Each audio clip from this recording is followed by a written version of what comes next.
KTV Telugu, నేను సహస్ర. సమంత ఈ పేరు తెలియని వారు ఎవరు ఉండరు. కానీ సమంత గురించి చాలా విషయాలు ఇంకా కొంతమందికి తెలియదు. అయితే ఈరోజు ఈ వీడియోలో సమంత సినిమాలు, ఆవిడ పుట్టు పూర్వత్రాలు, ఆవిడ చేసిన ఆ సినిమాలకి అవార్డ్స్ కానీ, అదేవిధంగా ఆవిడ ఫ్యామిలీ బ్యాక్గ్రౌండ్ ఇవన్నీ కూడా తెలుసుకుందాం. సమంత ఋతుప్రభు ఏప్రిల్ 28వ తారీఖున 1987 చెన్నైలో జన్మించింది. తెలుగు, తమిళ భాషల్లో నటించిన భారతీయ నటి.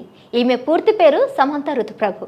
తొలినాళ్లలో మోడలింగ్ చేసిన సమంత రవివర్మన్ దర్శకత్వంలో మాస్కోవిన్ కావేరి సినిమాలో నటించేందుకు ఒప్పుకున్నప్పటికీ తన తొలి చిత్రమైన ఏమాయ చేసవి సినిమాతో తెలుగు పరిశ్రమలోకి అడుగుపెట్టింది. ఆపై తను నటించిన బృందావనం, దూకుడు, ఈగ, ఎటో వెళ్ళిపోయింది మనసు, సీతమ్మ వాకిట్లో సిరిమల్ల చెట్టు, అత్తారింటికి దారేది చిత్రాలతో అతి తక్కువ సమయంలోనే తెలుగు ప్రముఖ కథానాయికగా ఎదిగింది. రేవతి తర్వాత ఒకేసారి అటు తెలుగులోనూ ఇటు తమిళంలోనూ దక్షిణ భారత ఫిలింఫేర్ ఉత్తమ నటి పురస్కారాన్ని ఒకేసారి ఒకే ఏడాదిలో అందుకున్న నటిగా సమంత ప్రసిద్ధిగాంచింది. ఏం మాయ చేసవి సినిమాకు గాను నంది స్పెషల్ జ్యూరీ అవార్డు మరియు ఉత్తమ నూతన నటిగా ఫిలింఫేర్ అవార్డు వరించాయి. బృందావనం, జబర్దస్త్, రామయ్య వస్తావ్య, మనం, రభస, మహానటి, యూటర్న్ వంటి చిత్రాలలో నటించింది. అక్కినేని నాగార్జున కోడలుగా, నాగచైతన్య భార్యగా కూడా సినిమాలలో నటించింది ఆవిడ. 2017లో అక్కినేని నాగార్జున కుమారుడు నాగచైతన్య ప్రేమ వివాహం చేసుకుంది. పెళ్లి తర్వాత కూడా సినిమాలలో నటించిన నటీమణులు చాలా అరుదు. అందులో ఒకరు సమంత అని చెప్పాలి. ఇక సమంత చేసిన సినిమాలు ఎప్పటి నుంచి ప్రారంభమయ్యి, ఎక్కడి వరకు మొదలుపెట్టి ఎక్కడి వరకు ఆగాయి, అవన్నీ కూడా డీటెయిల్స్గా ఇప్పుడు తెలుసుకుందాం. ఫిబ్రవరి 2010లో ఏమాయ చేసవ సినిమా, అక్టోబర్ 2010లో బృందావనం, సెప్టెంబర్ 2011లో దూకుడు, జూలై 2012లో ఈగ, డిసెంబర్ 2012లో ఎటో వెళ్ళిపోయింది మనసు నానితో జతకట్టింది. ఫిబ్రవరి 2013లో జబర్దస్త్, జనవరి 2013లో సీతమ్మ వాకిట్లో సిరిమల్ల చెట్టే. ఇక అదే ఇయర్లో జనవరి 2013లో సంథింగ్ సిద్ధార్థతో నటించింది.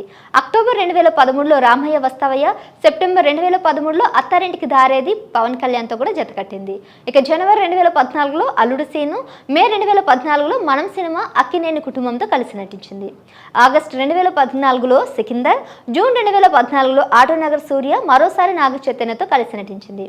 ఆగస్టు 2014లో రభస, డిసెంబర్ 2015లో నవమన్మధుడు, ఏప్రిల్ 2015లో సన్ ఆఫ్ సత్యమూర్తి, మే 2016లో బ్రహ్మోత్సవం, అదే నెలలో 2016లో 24, సెప్టెంబర్ 2016లో జనతా గ్యారేజ్, ఏప్రిల్ 2016లో పోలీస్, జూన్ 2016లో అక్టోబర్ 2017లో రాజుగారి గది 2, డిసెంబర్ 2017లో 10, జూన్ 2018లో అభిమన్యుడు, సెప్టెంబర్ 2018లో యూటర్న్, మే 2018లో మహానటిలో కీలక పాత్ర నటించింది. పెళ్ళైన తర్వాత కూడా మంచి పేరు సంపాదించింది అంటే రంగస్థలం సినిమా అని చెప్పాలి.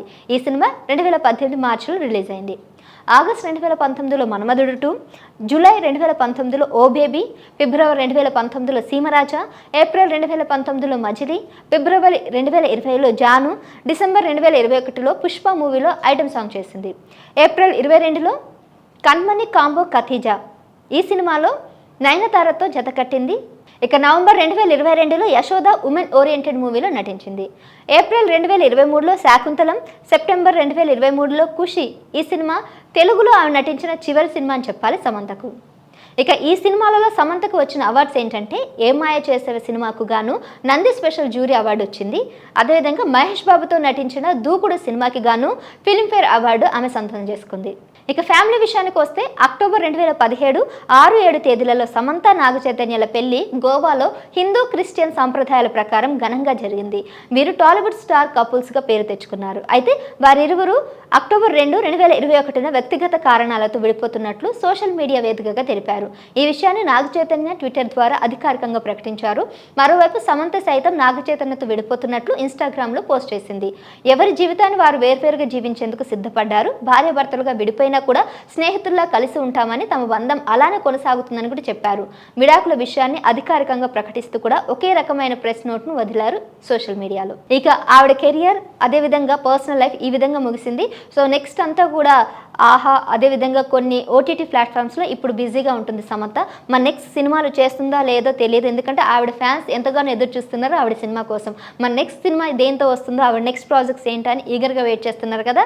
సో మనం కూడా ఆవిడకి మంచి ప్రాజెక్ట్స్, అలాగే మంచి సినిమాలు తీయాలని కేటీవీ తరఫున మనం కూడా కోరుకుందాం. Thank you.